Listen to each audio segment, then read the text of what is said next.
जो लोग डाल डाल और पात पात पर भटकते हैं उनको कभी सफलता नहीं, उनको सफलता नहीं मिले। डाल डाल पात पात, आप सर्वत्र दर्शन करो, सर्वत्र प्रणाम करो, सर्वत्र आप जो आपको जो नियम है वो करो। प्रणाम करने जाओ, मिलने जाओ, सर्वत्र आप प्रणाम करने जाओ, दान दक्षिणा करने जाओ, सब जगह जाओ आप, पर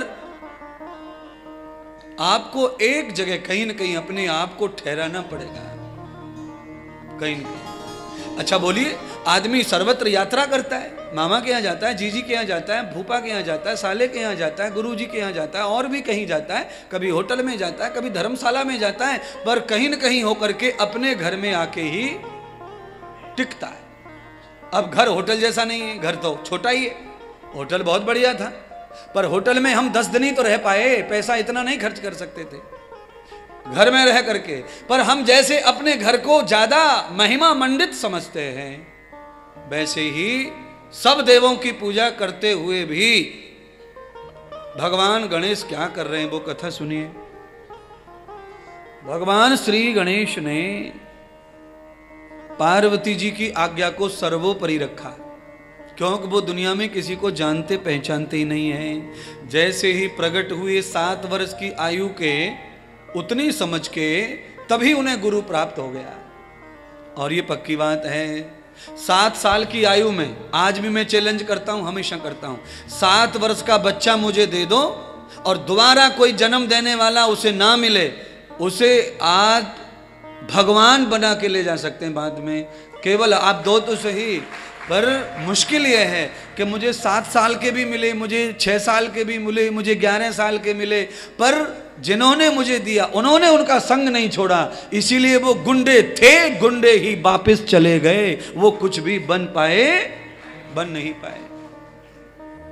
वो जैसे थे वैसे गए, कारण संग नहीं छोड़ा। माता पार्वती ने कहा कि मेरे अलावा तेरा कोई दुनिया में, 7 साल का बच्चा भाई मुझे दे दो पैदा करके, और ये लिखित में दे दो कि इसका कोई नहीं है दुनिया में सिवाय इंद्रदेव के। फिर हम उसको कैसे गढ़ते हैं, हम उसको कैसा बनाते हैं, हम उसे क्या तैयार करते हैं। मैं ज़्यादा नहीं कहता, ये पूरा विश्व, ये सारी दुनिया देखती रह जाएगी कि वो क्या है, कौन है, कहाँ से आया, ये निर्माण कैसे हुआ, ये आविष्कार कैसे हुआ। क्योंकि गुरु के हाथ में जो कला होती है वो कला किसी के हाथ में नहीं होती है। गुरु ऐसा निर्माण कर सकता है, पर हमारी बदकिस्मती क्या है, हमें बहुत प्यार मिलता है, हमें समर्पण भी बहुत मिलता है, पर मुश्किल सबसे बड़ी ये है, घर जो कुसंग है वो नहीं छूट रहा किसी का है, कुसंग नहीं छूट रहा है। आज भी हमारे आश्रम में बच्चे रहते हैं पर कुसंग में रहते हैं। मौसी से बतराना जरूरी है, माँ से बतराना है, पिता से बतराना है, बड़े भाई से बतराना है, चाचा के छोरा से बतराना है, सबसे वार्तालाप करना है, रहना हमारा, खर्च हमारा, और दुख सुख वहां बांटना। इसीलिए विकास खत्म हो गया, नुकसान हो गया, बुद्धि शैतान हो गई, निकम्मी हो गई, लुच्ची हो गई, लफंगी हो गई।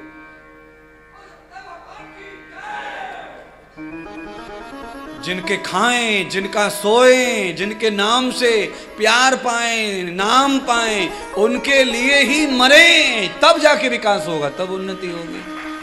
हाँ, दादा प्यारा, अम्मा प्यारी, चाचा प्यारा, मामा प्यारा, तो स्वर्ग कौन जावेगो, कोई नहीं, यहीं घुट घुट के मरना है, और एक दिन अधूरा ही चले जाना पड़ेगा। आज कोई गया है, 4 महीने बाद कोई जाएगा, फिर कोई आएगा, है। पर बढ़िया बात क्या है, बढ़िया बात यह है कि एक जाता है, इंद्रदेव के यहाँ 5 आते हैं, डबल तिबल आते हैं। ये व्यवस्था परमात्मा की साइकिल है। बात अब वो नहीं है कि कोई चला क्यों गया, वो बात ही नहीं है, क्योंकि लाखों को तो हम ही छोड़ के पीछे आ जाते हैं, आगे हम ही चले देते छोड़ के सबको, हम ही नहीं पीछे मुड़ के देखते किसी को। तो छोड़ के जाना या नहीं, बात वो नहीं है, बात ये है कि हमारा ये नुकसान हुआ कैसे, हम अधवर में कैसे फंस गए। इसीलिए फंस गए ना, इतने सारे लोगों के बीच में जिएंगे तो आपको हमारा असर नहीं आएगा ना, फिर आपके चश्मा वही लगेंगे जिन चश्माओं से मुक्ति चाहिए थी, वही चश्मा लगा हुआ है, तो कैसे लाभ प्राप्त होगा।